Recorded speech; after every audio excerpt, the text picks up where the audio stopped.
Bienvenidos al Teatro Valle Inclán. El Centro Dramático Nacional presenta las primeras jornadas de escenografía y plástica teatral.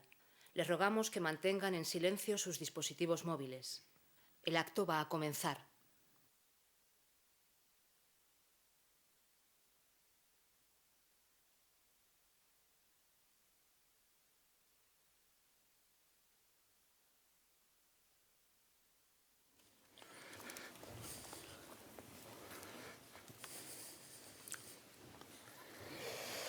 Buenos días a todos los presentes. Gracias por estar con nosotros en este segundo día de las jornadas sobre escenografía y plástica teatral. Ayer fue un día emotivo para todos, tanto para el equipo de dirección, producción y técnico del Centro Dramático Nacional, así como para los que hemos hecho que en estas primeras jornadas sean de vuestro agrado. El número de inscritos lo ha demostrado. Muchas gracias de nuevo y esperamos que la jornada de hoy complemente las inquietudes, los deseos y las necesidades de la plástica escénica española.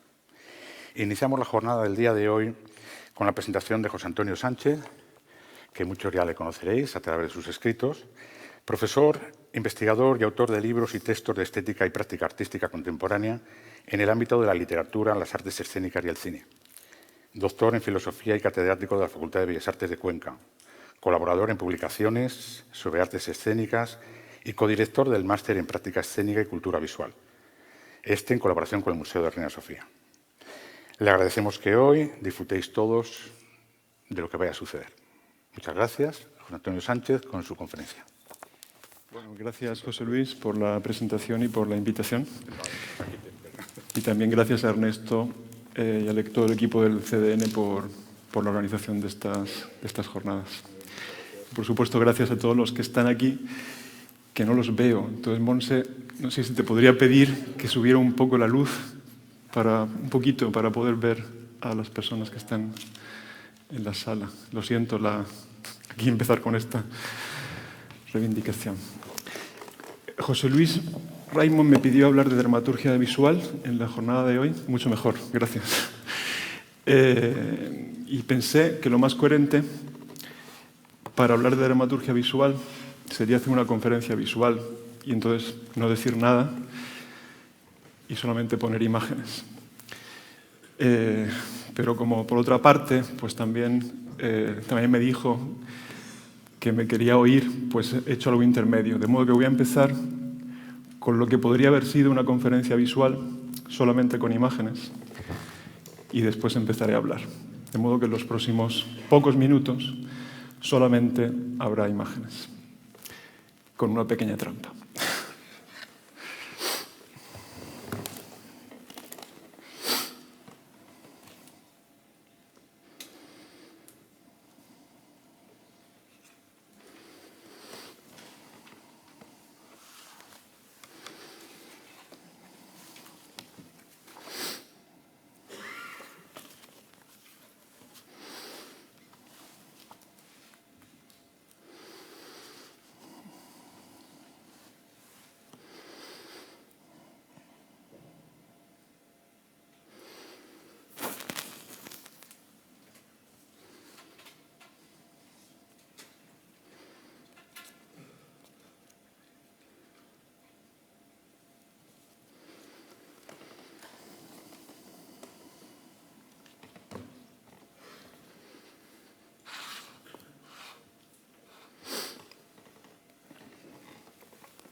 podríamos seguir así, pero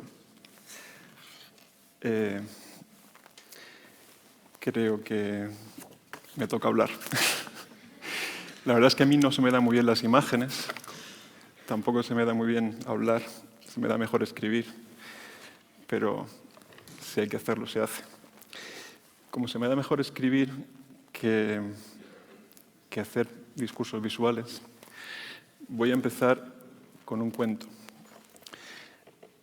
El cuento ocurre en el año 2020. Alemania, sorprendentemente, ha entrado en crisis, una crisis económica profunda.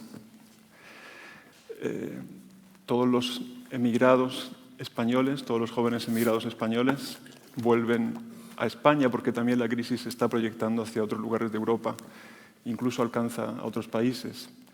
España, en cambio, que ha cumplido como buena alumna, igual que hizo Chile hace años, las recetas de la Troika, ahora es una economía boyante. Los jóvenes que se han acostumbrado a no cobrar casi nada por su trabajo, vuelven a España y siguen cobrando salarios de miseria, con lo cual los empresarios son cada vez más ricos. 2020. La economía crece, la crisis en Europa aumenta, cae todo el sistema público alemán, francés, belga, hasta Suiza entra en crisis. Y los únicos países que crecen económicamente son los nuevos tigres europeos, España, Portugal y Grecia, con el nuevo sistema económico implantado por la Troika. Hasta tal punto llega la crisis que los grandes artistas europeos se tienen que venir a España a buscarse la vida. Entonces, en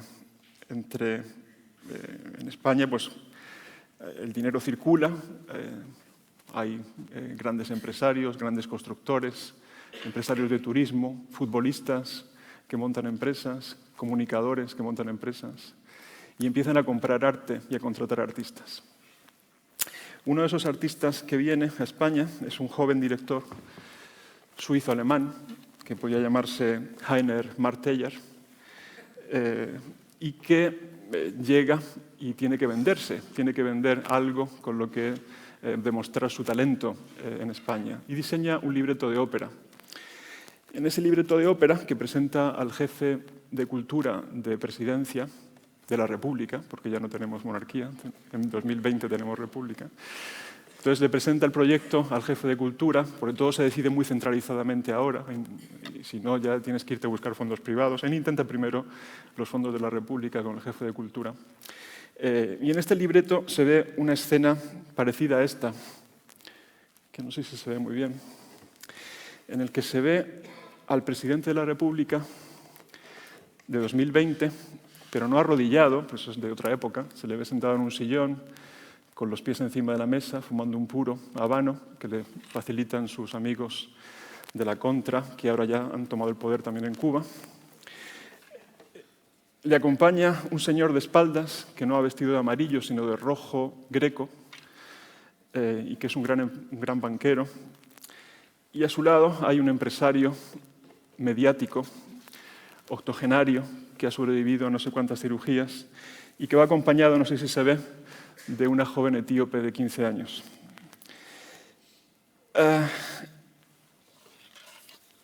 Escuchan atentamente las palabras del nuevo Papa, que se llama Juan Pablo III. Antes se llamaba Bertone. Juan Pablo III sustituye a Francisco I, muerto súbitamente, por razones desconocidas. Y junto a Juan Pablo III se ve a Rauco Varela, que por él no pasan los años.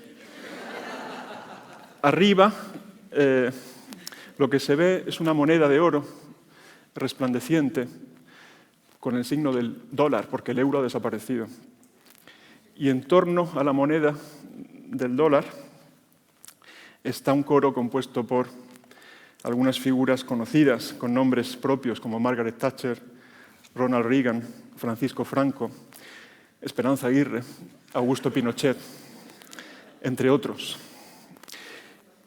Hay una figura de espaldas, que no sé si se la ve por aquí escondida, que está como dirigiendo el coro, Se llama Milton Friedman y está acompañado de unos chicos muy simpáticos a su alrededor. Rajoy y Merkel no se les ve, están por ahí escondidos en el fondo. Abajo a la derecha se ve la entrada a Eurovegas, que por fin se ha construido. En Eurovegas trabajan todos los escenógrafos y actores salidos de las escuelas de arte dramático y bellas artes de España. Las malas lenguas dicen que Eurovegas se construyó con el trabajo forzado de comunistas bolivarianos y que incluso, si se aguza bien la vista, se puede ver incluso algún tipo con coleta por ahí, en el fondo del infierno. Se podrían añadir más nombres a la escena, se pueden añadir los que se quieran. Heiner Marteller no consiguió convencer al consejero de Cultura del nuevo presidente de la República. Su ópera nunca se estrenó. Aunque era muy brillante, su diseño era realmente brillante. Y la primera pregunta es la brillantez de esa ópera potencial diseñada por este director suizo-alemán tan talentoso. ¿Borraría la brutalidad ideológica de la imagen que acabamos de describir? ¿O es la imagen o la dimensión estética de una obra indisociable del discurso que sustenta o que lo sustenta? El cuadro que aparece ahí se llama, tiene distintos nombres, el nombre más aceptado es la alegoría de la Santa Liga, y fue una de las primeras obras que pintó el Greco. Esta es una de las versiones en tablilla, hay otra versión en óleo que está en el Escorial. Es un cuadro que Greco pintó cuando llegó a Toledo, venía de Italia, para demostrarle a Felipe II que él era un gran pintor, que además era un humanista, que estaba muy al tanto de todas las novedades literarias, filosóficas y artísticas del momento, y que además entendía muy bien cuáles eran los gustos del monarca y qué es lo que había que hacer para satisfacerlo, a pesar de lo cual no satisfizo al monarca, mucho más preocupado de sus rezos y de su gloria personal que de otras glorias, que la gloria que se representa es la liga que se representa es la liga para enviar la armada al mando de Juan de Austria para derrotar a los turcos en la batalla de Lepanto. No tuvo éxito y el Greco no fue un pintor de corte, sino se llama La Gloria por analogía con la Gloria de Tiziano que pintó para el padre de Felipe II. El Greco se quedó en Toledo y ahí montó un taller donde hacía tablillas, no como esta, porque este es el óleo, sino como la que hemos visto antes, que él tenía en su estudio, y todo esto se ha podido ver en la exposición que cerró hace poco en Toledo, que seguramente muchos la habrán visto, donde pues, atendía a los botín y a los entrecanales de la época que iban buscando a ver un cuadrito para mi retablo y para mi palacio, entonces les enseñaban las tablillas y les gustaba, les pintaba el cuadro. Esto hizo que el Greco no solo fuera un gran pintor, sino también un gran negociante y un gran escenógrafo. No solo porque los cuadros en sí mismos son escenografías, en algunos casos, en este caso claramente, sino porque también él cuidaba la disposición en el espacio de las pinturas y llegó a construir también, o llegó a disponer un taller para construir él mismo los retablos y, por tanto, la arquitectura que alojaría la pintura. Es evidente que viendo este cuadro, pues muchos inmediatamente asocian la imagen con una representación escénica. Hay numerosos elementos que remiten a dispositivos escenográficos de la época o de épocas anteriores. Por una parte, la imagen del cielo y la imagen del infierno, muy común en la escenografía renacentista, pero que tiene su origen en las representaciones de tradición medieval y que nos remiten a algo que está en el cuadro, que es la simultaneidad.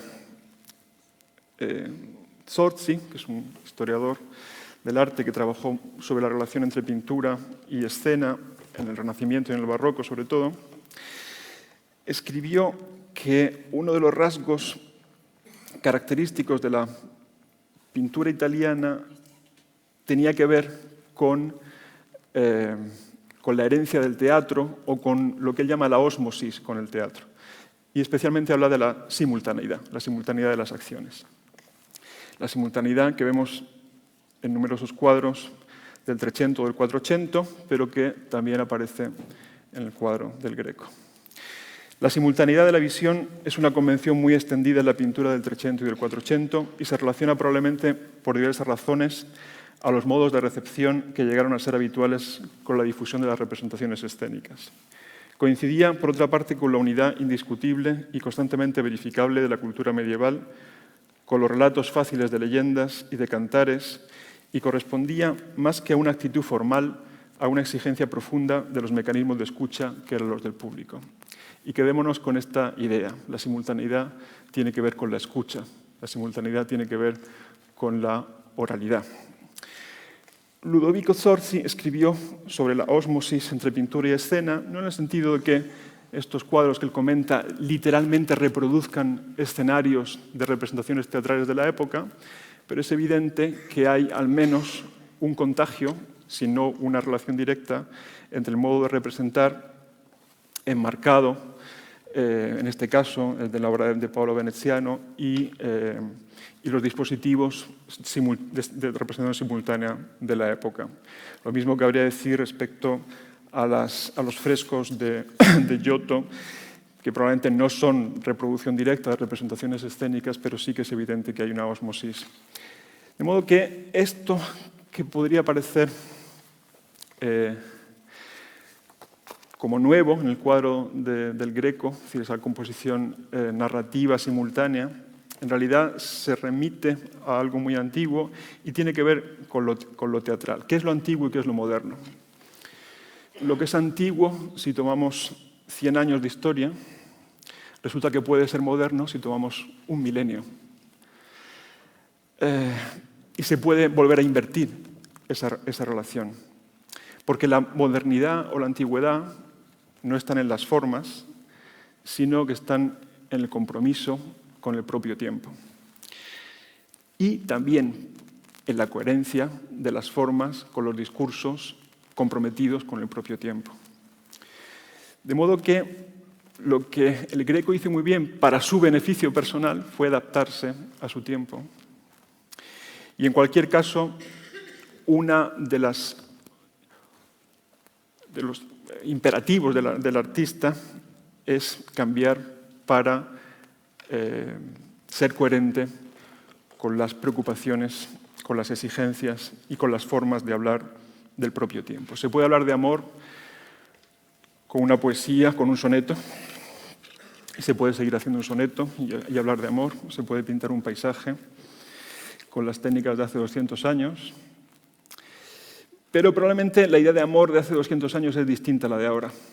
Algo ha cambiado, porque somos seres sociales y porque la sociedad se transforma y con la sociedad se transforma incluso cosas tan íntimas como los sentimientos en una pareja o en un trío, en lo que se quiera. Pero hay cosas de las que no se puede hablar con el lenguaje de otra época. ¿Cómo hablamos, por ejemplo, de transexualidad con el lenguaje de otra época? Evidentemente podemos utilizar modelos, podemos tomar influencias, pero tenemos que hacer un cambio conceptual importante, profundo, para hablar de ciertas cosas. ¿Cómo se puede hablar de capitalismo especulativo con el lenguaje económico de otras épocas? Y obviamente podemos recurrir al Renacimiento, incluso podemos recurrir al arte de hace 1000 años en busca de modelos y de referencias para hablar de amor, para hablar de transexualidad o para hablar de capitalismo especulativo. Pero necesariamente tenemos que introducir algunas modificaciones. Necesariamente tenemos que introducir cambios conceptuales que implican también cambios formales en nuestra forma de tratar los temas. Si tenemos que cambiar nuestro lenguaje para hablar de ciertas realidades que son diferentes y de ciertos problemas que nos afectan de una manera más urgente ahora que hace 5 años, 10, 20 o 30 años, ¿cómo no vamos a cambiar también nuestros lenguajes artísticos para hablar de nuevas realidades. De modo que tenemos dos problemas. El primer problema es que la brillantez artística de una obra puede hacer invisible su discurso y su complicidad con ciertos discursos. Y el segundo problema es que incluso los discursos más radicales, en lenguajes de otras épocas, pueden resultar estériles, insignificantes o incluso cómplices con los discursos a los que se enfrentan. Pero estudiamos un poco más el cuadro del Greco, ya que hemos invertido mucho en esto, de dinero público. Es una exposición que ha costado unos 30 millones de euros. El arzobispo de Toledo dijo que era una gran inversión, y tiene razón, es una gran inversión, pero estaría bien que el arzobispo de Toledo aplaudiera las inversiones en cultura siempre, con la misma alegría con que aplaude lo que ocurre en su catedral. Esta pintura es un escenario, pero este escenario no es un escenario dramático. Este escenario contiene escenas dramáticas, contemplativas, rituales, expresivas. Su estructura es múltiple. No llega a ser narrativa, pero al menos es múltiple, hay una simultaneidad. Un amigo pintor con el que fui a ver la exposición decía que es un cuadro que tiene algo de cómic y que por eso le parecía muy moderno, pero también tiene algo de retablo, por lo cual podría parecer muy antiguo. Lo que el cómic y el retablo tienen en común es la fragmentación de la realidad, la fragmentación de la visualidad. Ambos pueden ser soportes de la narración o de la alegoría. En este caso estamos ante una alegoría. Y aquí tenemos dos índices de modernidad.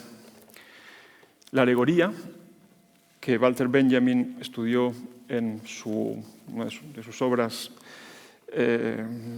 como más densa filológicamente, que es el drama barroco, su estudio sobre el drama barroco, y que después se utilizaría como un concepto clave para estudiar las vanguardias históricas. La alegoría, decía Benjamin, es la armadura de lo moderno. La alegoría crea una distancia respecto a las cosas, por eso la alegoría tiene que ver con la ruina y por eso la alegoría tiene que ver también con la abstracción. Y el segundo elemento es la narración, que el amigo de Benjamin, Bertolt Brecht, descubrió en la cultura popular, pero también en la teatralidad oriental y posteriormente en la pintura barroca. Ahora bien, este cuadro, que antecede la modernidad siendo barroco o siendo manierista, no es ni antiguo ni moderno, es un cuadro de su época. Y cualquier intento de actualización, y más si es tan burda como la que yo he intentado hacer con mi cuento, es un absurdo, es una traición. Porque cada cuadro es un cuadro de su época, lo cual no quiere decir que nos pueda servir para pensar, para estimular o para activar pensamientos sobre el presente. Este cuadro, que tiene muchos restos de teatralidad del 400, del 300, incluso de la teatralidad medieval, ya no es antiguo porque desde este punto de vista, exclusivamente desde el punto de vista de la teatralidad, se ha alejado de la materialidad de la escena medieval o de la materialidad de la escena de los años anteriores.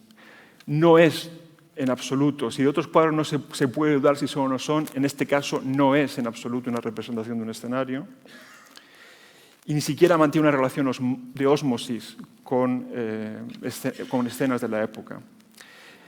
La imagen que representa es una imagen que pretende ser inmaterial, por eso es una alegoría. Pero una imagen inmaterial es un contrasentido, luego volveré sobre eso. La voluntad del cuadro es ser sobre todo imagen. ¿Y qué quiere decir que es sobre todo imagen? Que se ha liberado de dos rasgos esenciales en la teatralidad medieval, pero quizá de la teatralidad en general.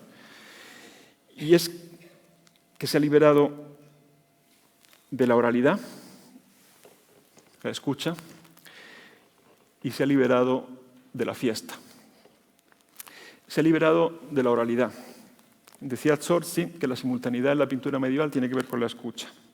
Perdón, no con la medieval, sino también con la del 300 e incluso la del 400. Y la escucha es índice de un dominio cultural de la oralidad. La oralidad fue progresivamente desplazada, esto lo sabemos, por la visualidad a partir del Renacimiento, es la tesis de McLuhan en la galaxia Gutenberg. La simultaneidad de escenas en este cuadro ya no es un síntoma de oralidad, sino es un ejercicio de estilo y un ejercicio de fuerza del pintor. Nada tiene que ver ya con la voz popular que justificaba la simultaneidad de los escenarios anteriores, sino con una reflexión intelectual. El tránsito de la Edad Media a la modernidad fue un tránsito de la oralidad a la escritura, de la presencia a la representación, y lo extraño de esta pintura es que mantiene esta idea de simultaneidad, pero apropiándose de un recurso que estaba en el terreno de la oralidad y de la presencia. La interiorización de la tecnología del alfabeto fonético traslada al hombre desde el mundo mágico del oído al mundo neutro de lo visual, escribía McLuhan. Y eso tuvo consecuencias, ya lo sabemos, en el ámbito de la literatura, de la pintura, del teatro, pero también en el ámbito de las relaciones sociales y el ámbito de la política, y todavía somos herederos de aquella transformación civilizatoria. Se ha liberado de la oralidad y se ha liberado de la fiesta. Las actuaciones medievales se daban en el contexto de fiestas religiosas, más o menos espectaculares, de fiestas paganas, las más pobres. También la teatralidad antigua se daba en el contexto de fiestas, porque no había tiempo libre. Esto del tiempo libre es muy moderno. Esto del ocio y del tiempo libre es algo muy moderno. De modo que el teatro, en su evolución desde el rito, se mantiene como un espacio de la fiesta, que es algo que es distinto al tiempo libre. Y por eso nuestros conceptos que nos sirven ahora para hablar de fiesta o de tiempo libre ahora no tienen nada que ver con cómo se podía conceptualizar la fiesta hace 1000 años o hace 2000 años. No había tiempo libre porque no había individuos tampoco. No había individuos y por tanto un individuo no podía tener tiempo libre. Podía tener tiempo de trabajo, tiempo de fiesta o tiempo de descanso. La fiesta también está en el origen, o lo que suponemos que es el origen del teatro occidental, cuando el teatro griego tiene muy poco de teatro occidental y es en muchos casos más asiático que europeo. También el teatro griego estaba asociado a la fiesta, también lo que podemos reconocer como formas de teatralidad en otras civilizaciones, sean prehispánicas o sean orientales, las reconocemos asociadas a las fiestas. Y a principios del siglo XX hubo algunas tentativas de recuperar la fiesta como espacio escénico, como contexto escénico, ¿no? Y ahí están tanto los proyectos más esteticistas, pseudo-religiosos de Adolf Appia, por una parte, o los proyectos más revolucionarios de los directores constructivistas. Pero hay un problema con la fiesta, es que no se puede escenografiar. La fiesta en sí no se puede escenografiar. No se puede hacer una dramaturgia de la fiesta. Se puede hacer en Eurovegas dentro de 5 años, pero no se puede hacer una dramaturgia de la fiesta, ni se puede hacer una escenografía de la fiesta. La plaza pública es el lugar de la fiesta. La plaza pública, y esto lo estudió Bakhtin, es el lugar donde se producía la integridad del mundo y donde todas las expresiones orales, escribe Bakhtin, tenían algo en común y estaban basadas en el mismo ambiente de libertad, franqueza y familiaridad. La plaza pública era el punto de convergencia de lo extraoficial y gozaba de un cierto derecho de extraoficialidad dentro del orden y la ideología oficiales. En este sitio, el pueblo llevaba la voz cantante, escribía Bakhtin. En este sitio, el pueblo llevaba la voz cantante. La recuperación de la plaza como lugar de manifestación y de empoderamiento es también, al mismo tiempo, una acción política y una acción festiva. En este momento hay en el Museo Reina Sofía una exposición que seguramente muchos habréis visto, se llama Playgrounds, que plantea esta tesis de la relación entre el espacio de juego, el espacio de fiesta y el espacio político. En la plaza, el órgano privilegiado no es la visión, es la escucha. Es la escucha. Fiesta y oralidad van por ello de la mano. Fiesta y oralidad pueden coincidir en espacios de protesta, transformación. Y la oralidad es imposible sin la presencia, sin algún tipo de presencia, sea la presencia de estar presente físicamente o sea la presencia de estar presente en el mismo momento, ¿no? Y ese elemento de presencia nos remite a la corporalidad. Uno puede estar en imagen en distintos sitios, pero no puede estar implicado en dos cosas a la vez, porque necesitas el cuerpo para estar implicado. Y es ese elemento, esa corporalidad, que sería el tercer elemento, o es el elemento que hace posible la fiesta y la oralidad, o que es indisociable, el que nos distancia de la pretendida inmaterialidad de la imagen a la que aspiró el Greco. En la fiesta pasan muchas cosas. Unas cosas son representaciones teatrales para ser vistas, oídas. Algunas pues son comedias, dramas, tragedias, pero también hay relatos, hay leyendas, hay espectáculos de acrobacia, hay peleas, hay abrazos, hay sexo, hay borracheras, hay besos, hay danzas, hay peleas, hay palizas. En la fiesta, la cuarta pared, si alguna vez se alza, es siempre de una manera temporal y ficticia. La representación es temporal. La fiesta se caracteriza por la participación. ¿Y la fiesta es la excepción o es la realidad? Es decir, ¿el modo de relación que se produce en la fiesta es un modo de relación excepcional o el modo de relación que se produce en la fiesta entre los cuerpos es lo que hay y lo demás ha sido impuesto por representaciones interesadas? La igualdad de los cuerpos en una manifestación es la excepción en una realidad construida por representaciones, o es más bien la realidad respecto a la cual la hipertrofia de las representaciones constituyen una anomalía a superar. El cuerpo de Jesucristo o de la Virgen en los dramas medievales, el cuerpo de Edipo o de Medea en la tragedia griega, el cuerpo de Felipe II, de Pío V, en el cuadro que hemos visto hace un momento, son más importantes que los cuerpos de todos y todas y cada uno de los que asisten a las representaciones. Podríamos entender que el teatro de las últimas décadas ha acentuado esa atención a la corporalidad, sin la cual ni las imágenes ni las palabras tienen sentido.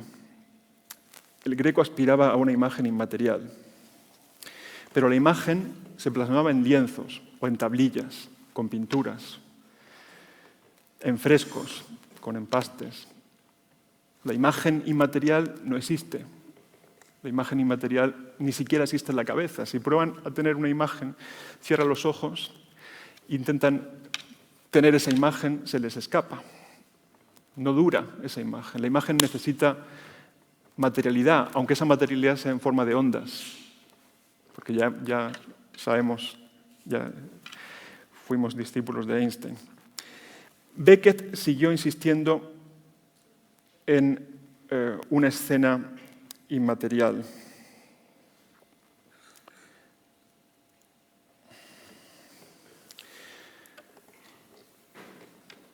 Fiel a las palabras. Pero lo que se encontró Beckett en su búsqueda de la imagen sin palabras, de la imagen sin cuerpos, fue una y otra vez la literalidad de las palabras y la materialidad de los cuerpos, aunque esos cuerpos estuvieran o acabaran fragmentados, empezaran mutilados y acabaran fragmentados, reducidos a manos y ojos. Beckett llega a un lugar no muy distinto, a pesar de la diferencia, al lugar al que llega Antonin Artaud,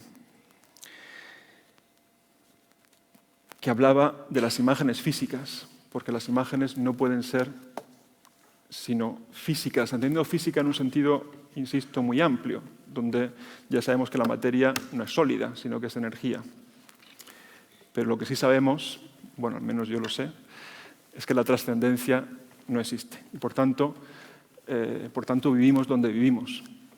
Vivimos en un mundo inmanente, y en ese mundo inmanente las imágenes solo pueden existir en la materia, sea esa materia la materia de toda la vida, o sea la materia de las pantallas virtuales, etc.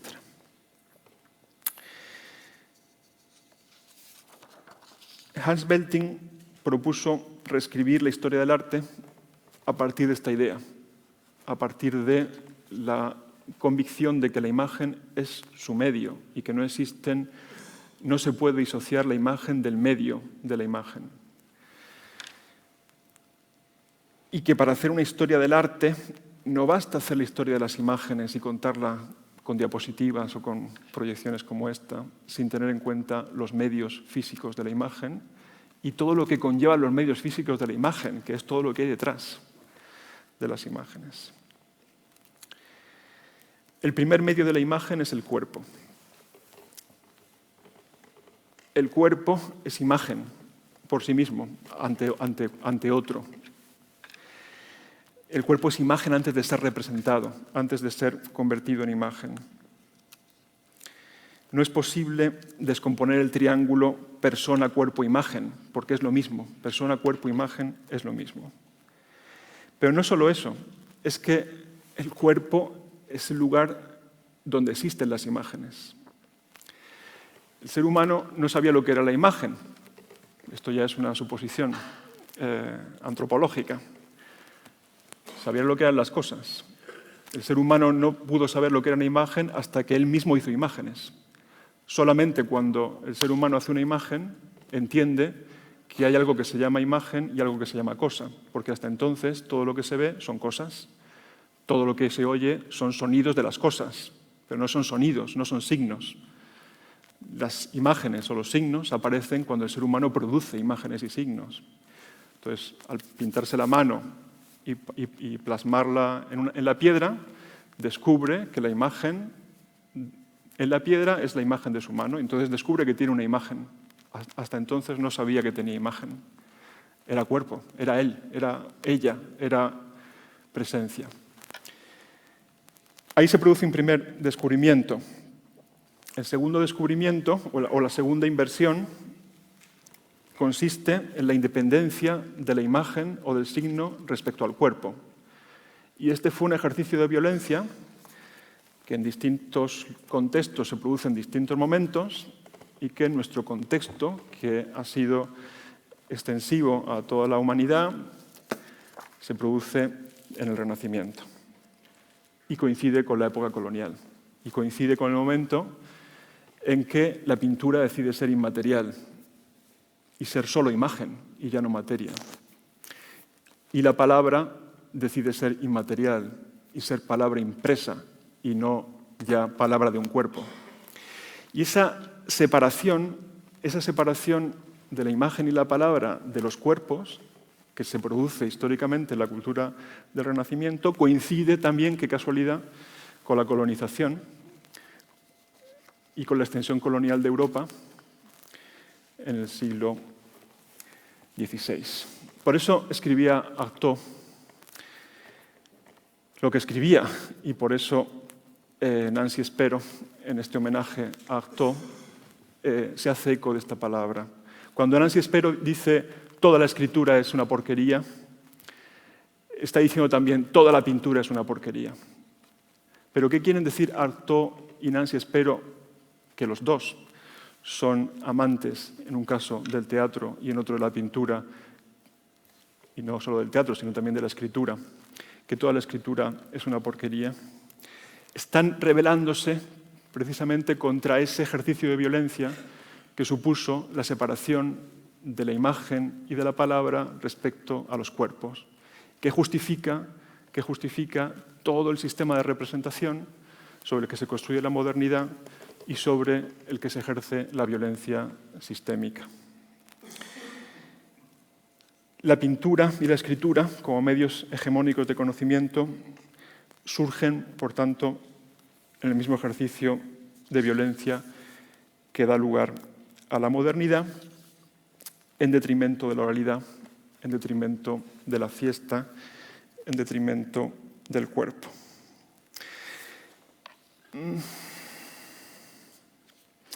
De lo que se trata entonces no es de pensar una dramaturgia visual como alternativa a una dramaturgia literaria, sino pensar cómo la imagen, el espacio, el cuerpo, la palabra, se encuentran en un lugar común. Y ese lugar común, lugar básico, es el cuerpo. Se trata de pensar cómo la imagen y la palabra retroceden de ese ejercicio de soberbia que llevamos ejerciendo desde hace 500 años y retornan a la humildad del cuerpo. Y devuelven a los cuerpos la potencia que le robaron ciertas representaciones. Existen cuerpos que son imágenes y cuerpos que desbordan la imagen. Existen cuerpos que son imagen porque repiten la actuación de todos los cuerpos. Existen cuerpos que son imagen porque representan el papel que se les asigna. Y existen cuerpos que desbordan la imagen porque resisten la maquinaria de subjetivación. Existen cuerpos que desbordan la imagen porque reclaman ser sujetos agentes en sus propios discursos. El cuerpo que desborda la imagen no es un cuerpo individual, no lo puede ser. El cuerpo que desborda la imagen es siempre un cuerpo en colectivo. O es un cuerpo implicado en la colectividad. Es un cuerpo teatral, pero no en el sentido del teatro como espectáculo, sino en el sentido del teatro como relación, en el sentido del teatro como colaboración, como copresencia de los cuerpos. No es la participación, el modo en que se produce ese agenciamiento. No es la mera participación, si por participación entendemos simplemente romper la cuarta pared y actuar o representar en la sala. No es participación, sino más bien implicación. Implicarse significa ser responsable de la acción. Implicarse significa dejarse afectar y ser consecuente con aquello que te afecta. Implicarse significa no delegar la responsabilidad de la acción ni la del sentido. Implicarse significa ser responsable del pensamiento, no delegar la responsabilidad del pensamiento. Cuando nos enfrentamos a propuestas escénicas contemporáneas que practican la implicación, nos resulta muy difícil hablar de participación, representación, cuarta pared, porque son conceptos antiguos, que no nos sirven ya para hablar de la realidad actual. ¿Cómo debemos redefinirlos? Y cómo redefinir también la escenografía.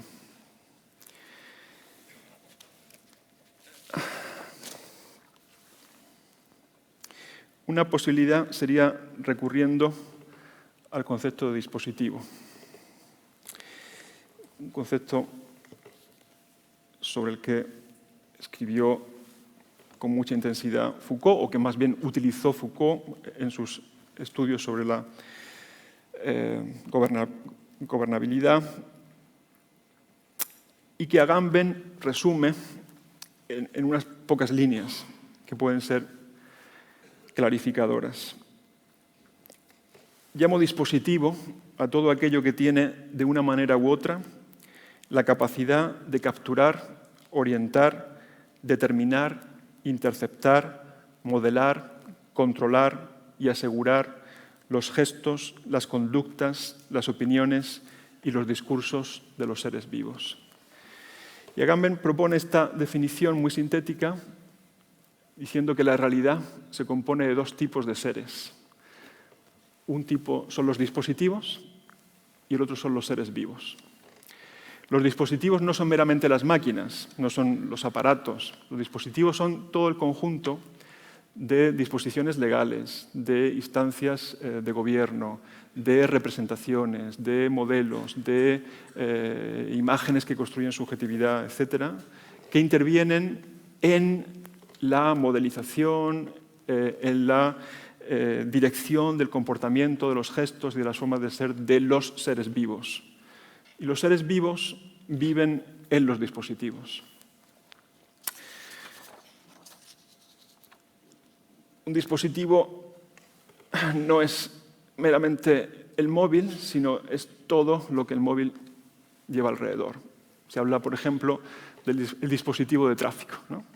El dispositivo de tráfico. El dispositivo de tráfico no son solo los agentes de la Guardia Civil en sus motocicletas, ni son solo las pantallas que hay en las carreteras, sino que son también todas las disposiciones legales, pero son también todos los modelos morales que te dicen si bebes no conduzcas, no está bien llevar niños de mala manera. Es decir, todas esas cuestiones que no son estrictamente legales, sino que son también morales, las imágenes que hemos visto durante toda nuestra vida, es decir, todo eso, todo ese conjunto de textos, imágenes, instrucciones, máquinas y personas, eso es el dispositivo.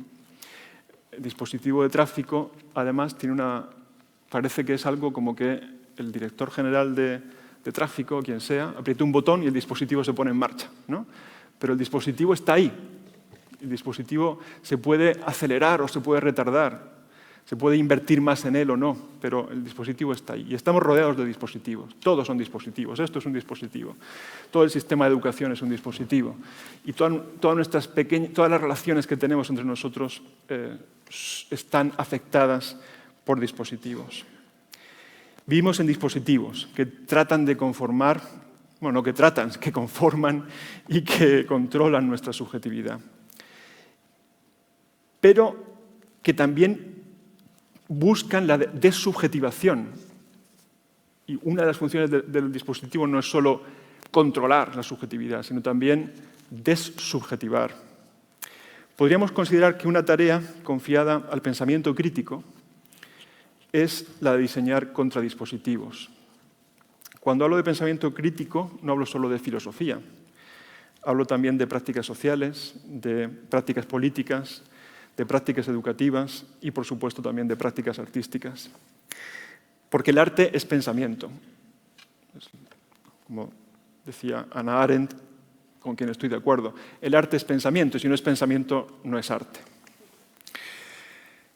Si no es pensamiento, es un sucedáneo de sí mismo. Si no es pensamiento, es una emanación del dispositivo. La práctica artística es pensamiento y la práctica artística crítica funciona en la construcción de contradispositivos.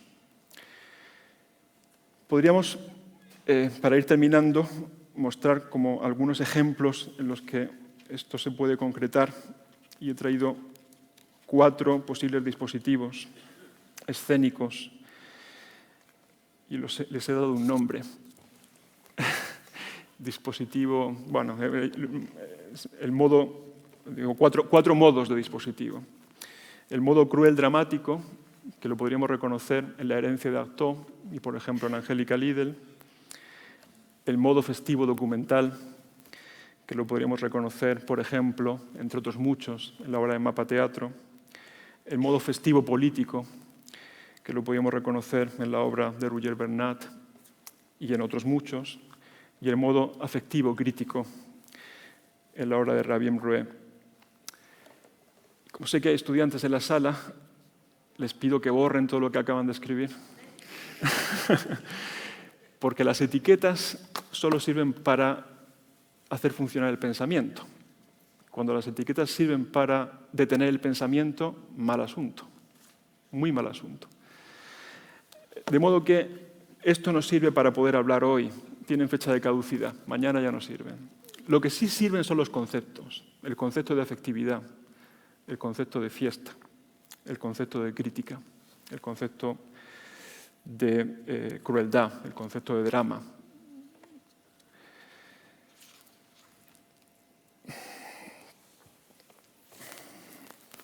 Angélica Lidl. Su dispositivo o los dispositivos que construye parten del cuerpo. En cierto modo, lo que Angélica Lidl hace es convertir su propio cuerpo en dispositivo. ¿Y cómo se convierte el propio cuerpo en dispositivo? Con un ejercicio de crueldad. Por eso es artodiana, por eso tiene la herencia de Artaud. Para poder convertir tu propio cuerpo en dispositivo, tienes que dejar de ser vivo, según Agamben, porque o eres ser vivo o eres dispositivo. Si tu propio cuerpo se convierte en dispositivo, haces un ejercicio de crueldad que te lleva al menos intentar ser algo distinto a un ser vivo. Y ese dispositivo genera textos, genera espacios, genera imágenes, recupera textos, amplía espacios, instrucciones, relaciones, palabras. Y es un dispositivo que afecta, y de algún modo estos 4 dispositivos afectan, primero a quienes comparten con ella corporalmente el espacio y también a quienes comparten con ella temporalmente la presentación o la representación.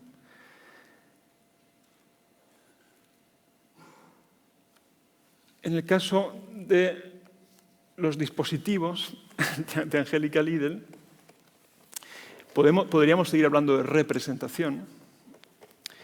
Incluso en algunos casos podríamos seguir hablando de cuarta pared, y entonces se nos presenta otro problema, en que no voy a entrar hoy mucho.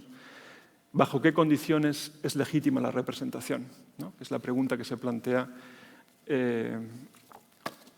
cuando uno se sitúa frente al trabajo de alguien que pretende ser medio de manifestación del dolor de los otros. ¿Dónde está el límite entre ser medio de manifestación del dolor de los otros y convertirse en representante de los otros? Es una cuestión política en la que estamos ahora mismo en pleno debate, ¿no? En el caso de Angélica, la respuesta es clara, tiene que ver con la crueldad en relación a su conversión en dispositivo, y de esa crueldad surge, paradójicamente, la empatía.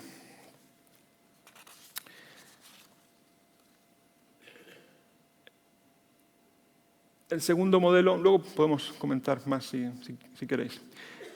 El segundo modelo que propongo sería el modo afectivo documental, pero también se puede llamar festivo documental. Podríamos jugar con las palabras. Y lo reconozco en las propuestas de Mapa Teatro de Bogotá. Por ejemplo, en esta pieza que se llama Los Santos Inocentes. Participación, representación, dramaturgia visual, dramaturgia textual. Son conceptos que no funcionan, ya no sirven esos conceptos. Mapa Teatro hace esta pieza que se compone de una actuación musical, de una fiesta y de un vídeo documental. Pero no es que sean fragmentos que se unen, sino que son elementos que surgen de una necesidad que tiene también algo de empático o de una empatía imposible. Y otra vez nos enfrentamos a la cuestión de la representación. Cómo poder empatizar con los habitantes, en este caso de una zona remota de Colombia, en el Pacífico, que tienen un carnaval muy antiguo en el que hacen un ejercicio de inversión y por unos días se convierten en azotadores de sí mismos, recuperando su historia de esclavitud, etc. ¿Cómo yo, como ciudadana de Bogotá, cara pálida, de formación occidental, puedo comprender y, sobre todo, cómo podría atreverme a representar la experiencia de otro, cuya realidad, cuya historia, cuyos dispositivos son completamente distintos que los míos? Entonces ahí se crea esa tentativa en la que se superponen documentación, fiesta en este espacio central y participación o presencia por medio de, o recurriendo una vez más, a la escucha y al cuerpo. Afectivo documental. Ya no sirve el documento si no está presente el cuerpo.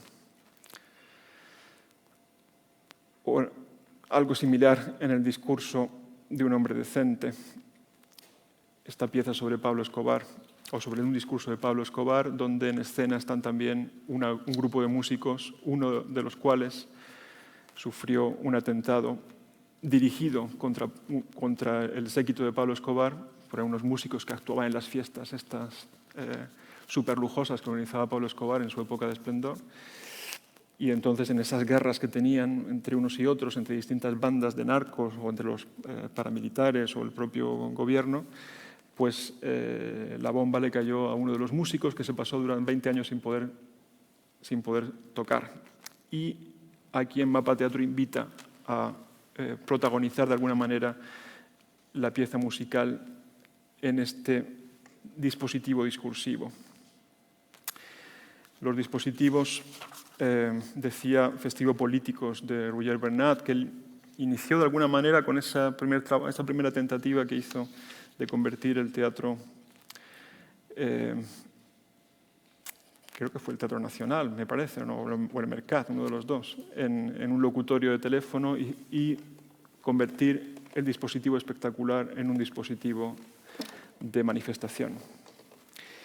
Algo que tiene mucho que ver con las propuestas de Rimini Protocol. Participación, representación, no nos sirven los conceptos, ¿verdad?, de participación y representación. No hay participación y no hay representación propiamente dichas, pero hay las dos cosas. Hay participación, hay representación. Dispositivos como el que diseñó para Domini Public, donde ya no hay actores y donde el espacio se construye en función del sonido, en función de las palabras. Pero las palabras que se escuchan por medio de los auriculares. Y el espacio es un espacio de los cuerpos. Y el espacio de los cuerpos no está prediseñado, sino que el espacio surge en el propio dispositivo o por la activación del propio dispositivo de preguntas y respuestas. Y por lo tanto no es meramente sonido, sino también es un ejercicio de participación lúdica, pero también de implicación ideológica o implicación personal, al menos en el juego de preguntas y respuestas. Y sobre todo este último trabajo, donde sí podríamos hablar muy específicamente de dispositivo. En estos dos casos es muy clara también por la presencia de un dispositivo material, ¿no?, de que estamos hablando de dispositivos que generan dramaturgia, que generan escenografía, que generan discurso, ¿no?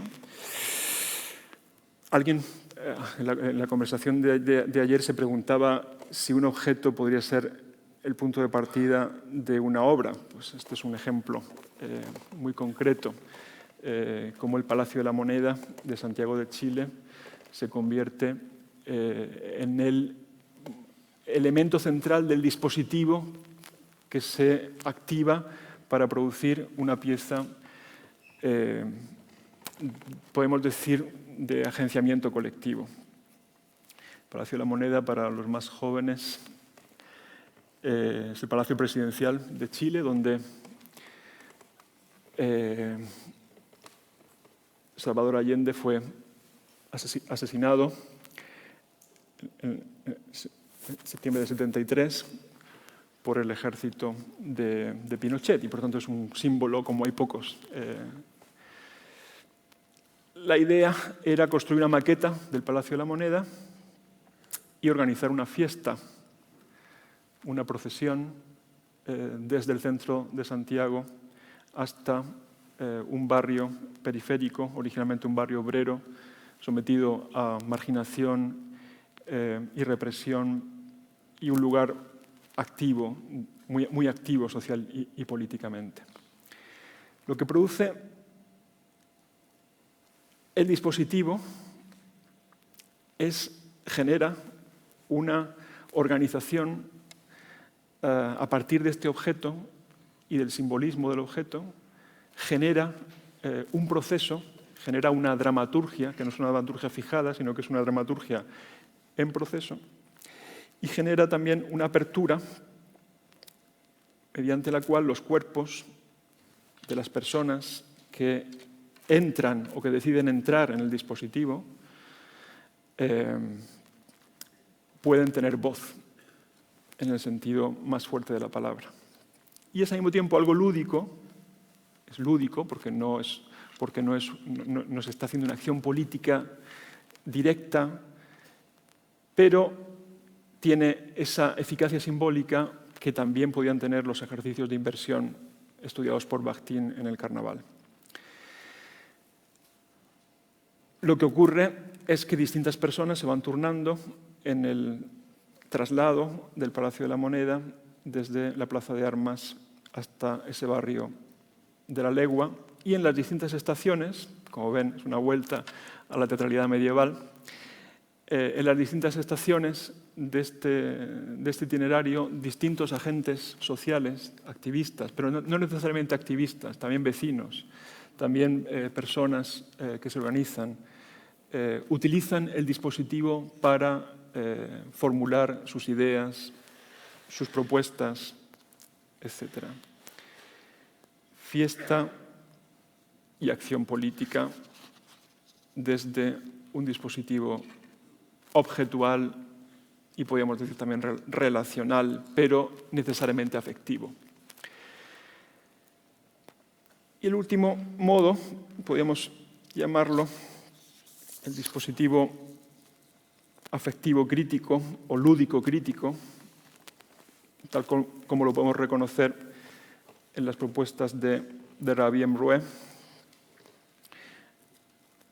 Otra vez, en este caso, estamos hablando de un dispositivo en sentido literal, es un dispositivo de vídeo, pero obviamente lo importante no es solamente el dispositivo mecánico de vídeo, lo importante es todo lo demás. En el caso de ¿quién tiene miedo de la representación? Y aquí volvemos al principio. ¿Quién tiene miedo de la representación? No solo está la cuestión del juego mediante el cual el circuito cerrado proyecta las imágenes de la actriz que se coloca detrás de la pantalla y que pueden ser simultáneas y congeladas al mismo tiempo que él habla.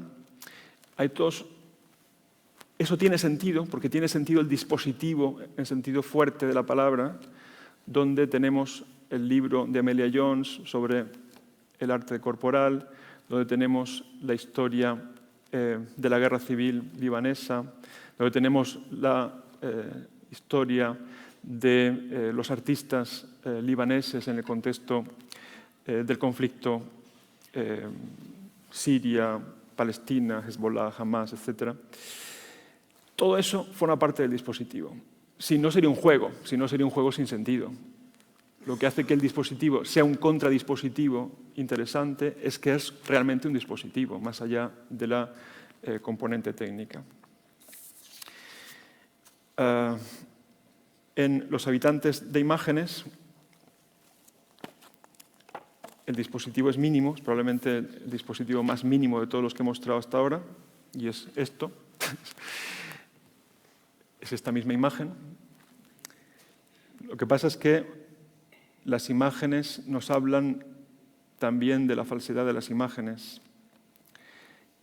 Las imágenes nos hablan de la huella de los cuerpos, pero también de lo perversas que pueden ser las imágenes cuando se alejan de los cuerpos. Cuando las imágenes se alejan de los cuerpos, lo que puede pasar es lo que pasa al final de la conferencia de Rabie Mroué, que muestra los carteles de los mártires de Hezbollah en una avenida de Beirut y se da cuenta de que, siguiendo las imágenes, los cuerpos son siempre el mismo cuerpo y que lo único que cambia es el rostro. Pero si la imagen se acelera, lo que queda es solo el cuerpo y la imagen se vuelve blanca, porque el único rostro que importa es el rostro de Dios. Pero esos cuerpos donde el rostro no importa y el único rostro que importa es el de Dios, ya no son cuerpos. son imágenes inmateriales.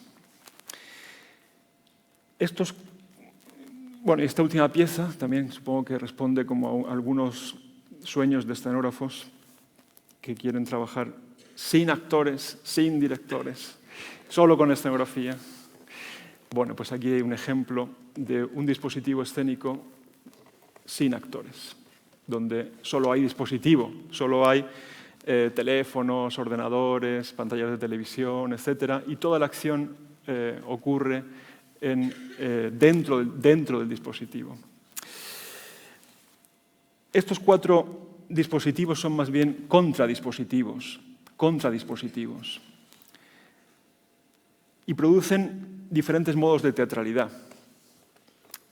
Una teatralidad empática o afectiva, donde la participación o la implicación más bien se da en el afecto. Es el afecto el que agita el pensamiento. La empatía genera una teatralidad del cuidado o una teatralidad de la rabia, cuando lo que te afecta te lleva a la violencia, aunque sea verbal o simbólica. Una teatralidad aurática del sonido. La participación o la implicación no se da tanto en la visión como en el espacio compartido, en la esfera temporal de compartir, en un tiempo dilatado por la escucha, sea esa escucha de música, de palabras o de silencios. Una teatralidad festiva, donde la implicación se da en la apropiación del dispositivo. Decía Agamben que lo que queda entre los seres vivos y los dispositivos es el sujeto. Si el sujeto desaparece, los dispositivos se comen a los seres vivos. Por tanto, la única relación posible con un dispositivo es ser sujeto. La participación se da en la apropiación del dispositivo, en la colaboración para conseguir que el dispositivo sea efectivo en cuanto dispositivo. La festividad genera una teatralidad pública y una teatralidad política. Y finalmente podríamos hablar también de una teatralidad lúdica, donde la implicación ocurre, como en el caso de Rabin Roué, en un juego, en este caso un juego de pensamiento.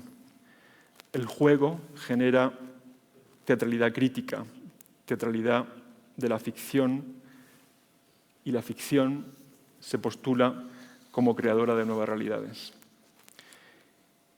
Y con esto concluyo. Gracias.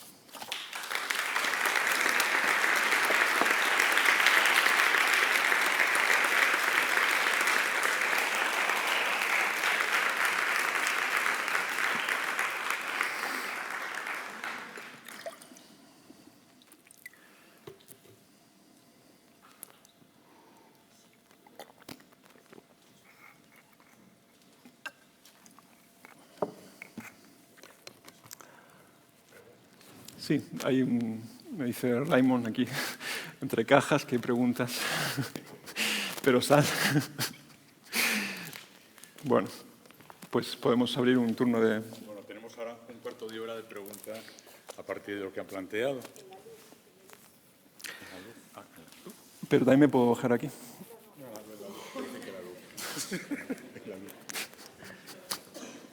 ¿Alguna pregunta? Un micrófono, por favor.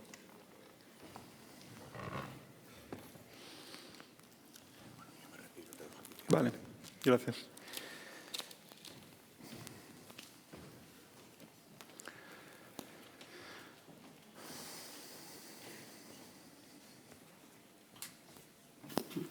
Hola, sí, te quería preguntar 2 cuestiones. Una es porque estoy un poco sorprendida en la jornada de ayer por las reivindicaciones que escuché alrededor de la autoría y la artisticidad. Y, bueno, más que nada porque yo vengo de haber interiorizado la comunidad que viene de Agamben y el concepto de ser cual sea, ¿no? Entonces, no sé si es anacrónico esa reivindicación de artisticidad o, por otra parte, lo que es interesante es volvérselo a plantear y pensar en que a lo mejor esa reivindicación es la que nos viene a sacar de ser absorbidos por el espectáculo otra vez y ser otra vez víctimas de esa precariedad que nos hace ser anulados, ¿no?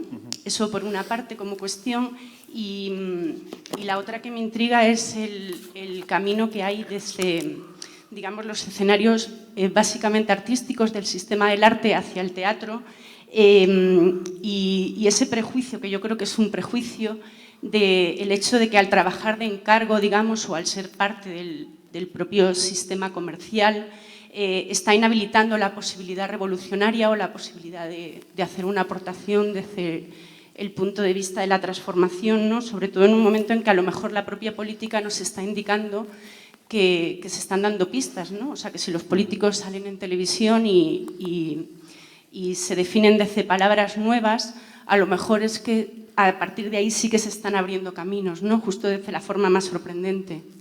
Dos cosas, sí. Sí, bueno, sobre el tema de la reivindicación de la autonomía del arte, de la autonomía del artista, que son como varias capas, ¿no?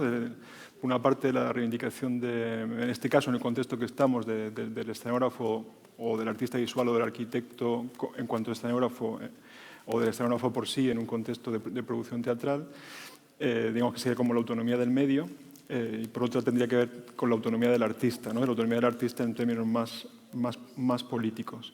Yo creo que en los dos casos la respuesta sería la misma. Es decir, yo creo que es bueno reivindicar la autonomía, y debemos reivindicar la autonomía del arte en un contexto en el que, como tú has planteado, estamos sometidos a un ejercicio de desposesión, un ejercicio de violencia que lleva a la desposesión física y a la desposesión subjetiva. Y, por tanto, un poco el artista, o el artista en cuanto individuo artista, se puede presentar como un síntoma de que es posible otra forma de subjetivación y que es necesario que se respete, y algo más que se respete, que se potencien distintas formas de subjetivación. Donde no hay artistas, mal síntoma. Es decir, las sociedades donde no hay artistas normalmente son sociedades totalitarias o son sociedades anuladas por una desposesión simbólica. Cuando las élites se apropian de la producción simbólica, les resulta muy molesto que haya artistas que intenten hacer la competencia en el ejercicio de la producción simbólica.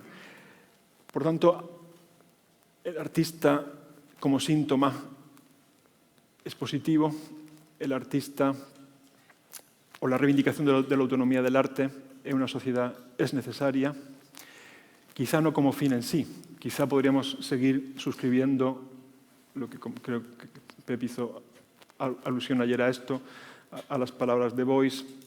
El arte es una dimensión antropológica, la creatividad es una dimensión antropológica, y esto lo podemos seguir defendiendo. Pero en una sociedad donde existe la injusticia, donde existe la opresión, donde existe la desigualdad, una forma de lucha, una forma de resistencia es también la práctica artística y la construcción de subjetividades que resisten el sistema de producción industrial de subjetividad. En relación con la otra pregunta, con la reivindicación de la autonomía del artista visual o el artista que diseña el espacio escénico, ¿no? En relación con el discurso, diría que otra vez, entendida la realidad en términos de desequilibrio, donde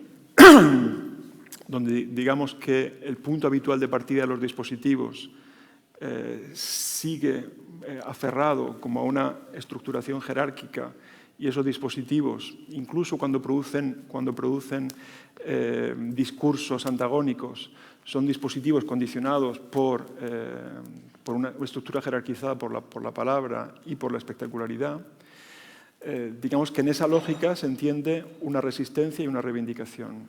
Yo diría que es positiva siempre y cuando no parta de la soberbia. Es decir, lo peor que puede haber en cualquier lugar humano, podríamos decir, es la soberbia. Y en el ámbito artístico, la soberbia a veces es más común de lo que se debería. Por eso hablaba antes de la humildad de los cuerpos. Es decir,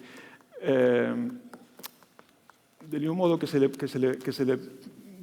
ha pedido muchas veces, si tú quieres escribir para teatro, súbete al escenario o ponte en medio de la gente con tu propio cuerpo y siente lo que se siente.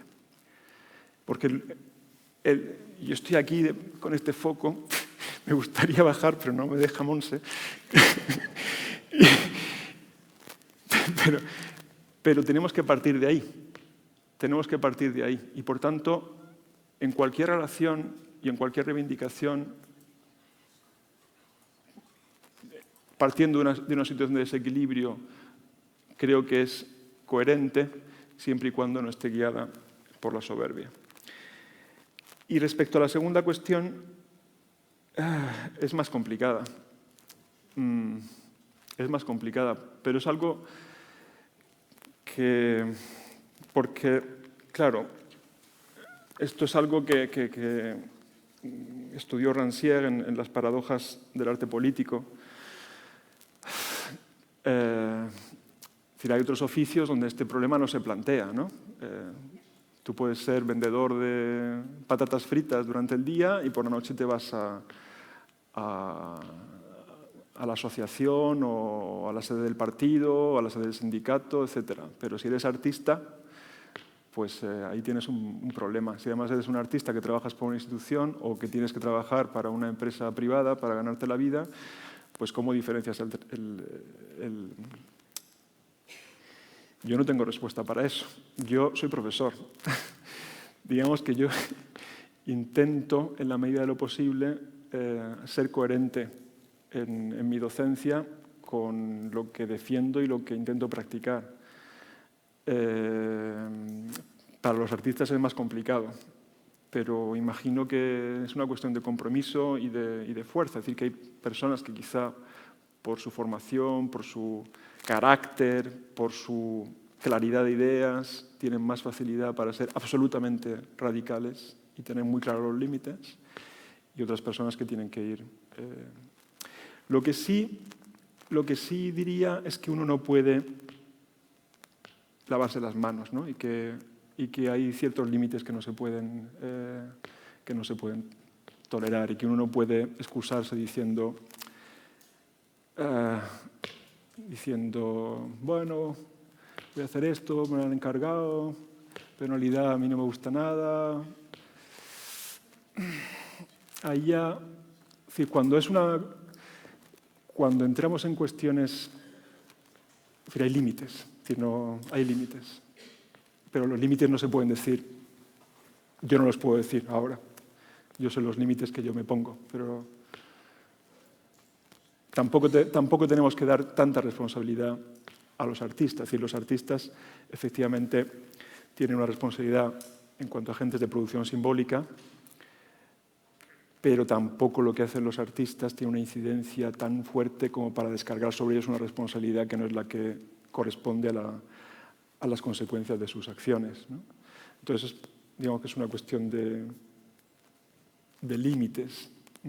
Yo hice mi tesis sobre Bertolt Brecht y todos conocéis a Bertolt Brecht y nadie dudará del compromiso de Bertolt Brecht, pero también sabéis que Bertolt Brecht a veces tuvo que negociar, incluso Bertolt Brecht, ¿no?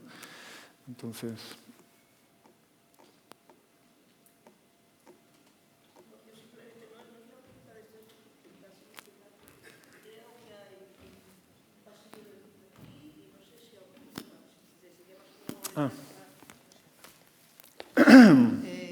creo que hay un pasillo de luz en un creo.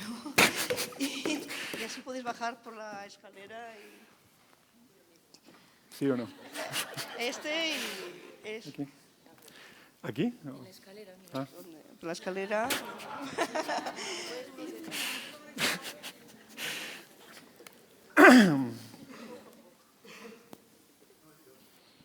Sí.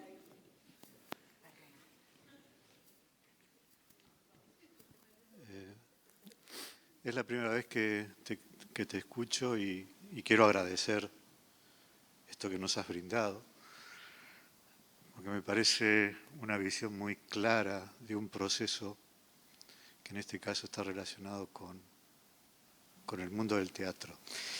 Hay algunas dudas que tengo, primero porque no estoy acostumbrado a escuchar este tipo de lenguaje también, pero en todo caso, cuando hablabas de simultaneidad, hablabas de una relación directa con la escucha.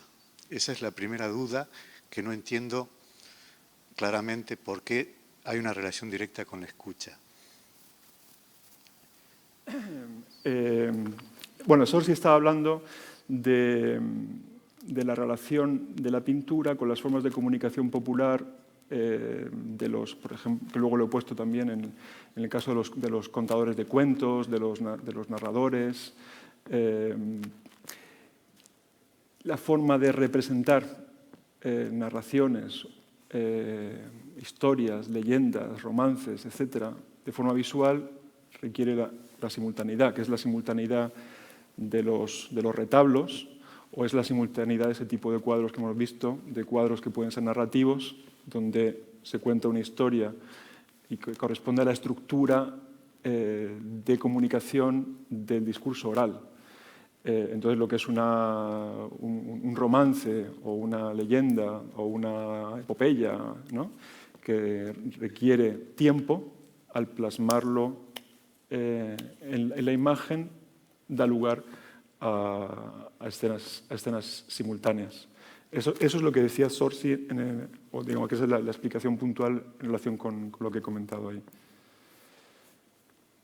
De todas maneras, el tema de la relación directa con la escucha es la que no entiendo. Quiero decir que entiendo perfectamente la relación que existe entre las imágenes basadas en un tiempo tipo Giotto, ¿no?, que converge el teatro con la imagen final, pero cuando hablas de escucha, hablas de oír. Sí, sí. El tipo de percepción digamos que habría dos temas, ¿no? Por una parte ese, que es que tiene que ver con la narración, o tiene que ver con la temporalidad. O sea, una acción temporal requiere una representación simultánea, el cómic, ¿no?, o el storyboard, ¿no? Y por otra parte tiene que ver con el modo de percepción. El modo de percepción visual, pues estamos acostumbrados, bueno, y que no sé si hay otra manera, pero a fijarnos en una imagen y vemos esa imagen, nos detenemos en la imagen y cuando lo hemos entendido pasamos a la siguiente, ¿no? Mientras que en la percepción aurática puede ser simultánea, ¿no? Yo puedo estar escuchando lo que ocurre atrás, ¿no?, que es la percepción propia de los espacios de la plaza pública, ¿no? Entonces, la plaza pública, que vemos que es como el paradigma, ¿no?, de esa cultura popular,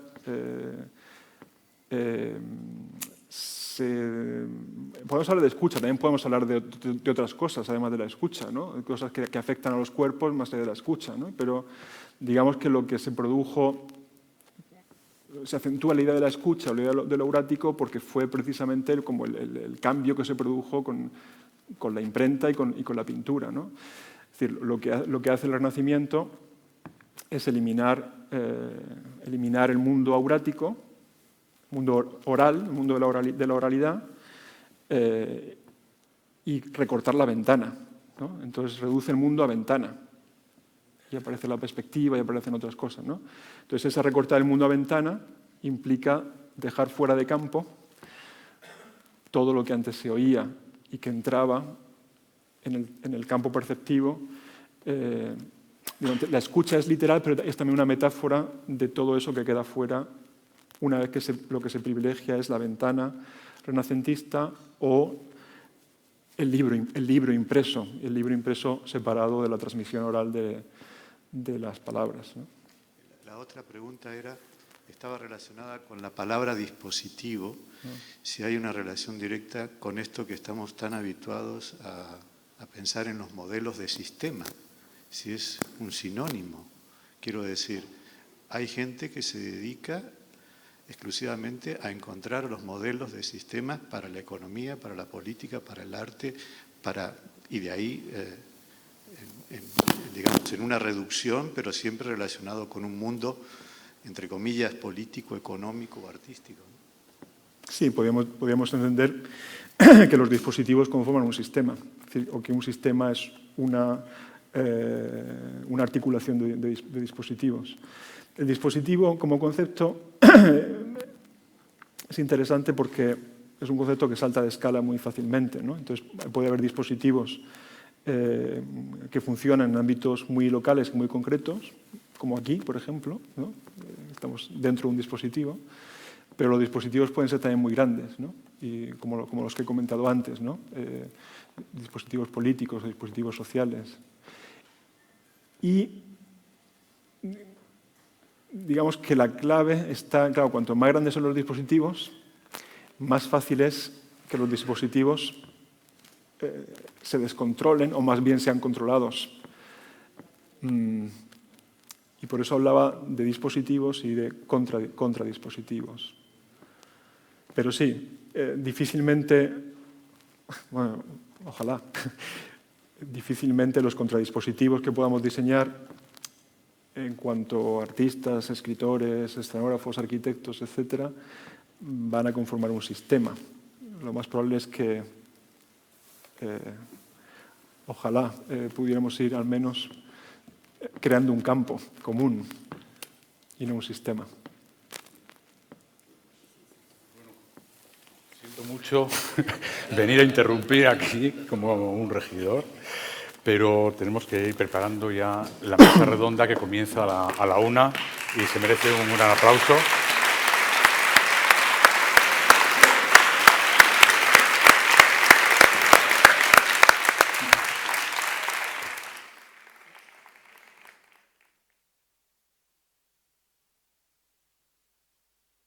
Señoras, señores, a continuación tendrá lugar una pausa de media hora.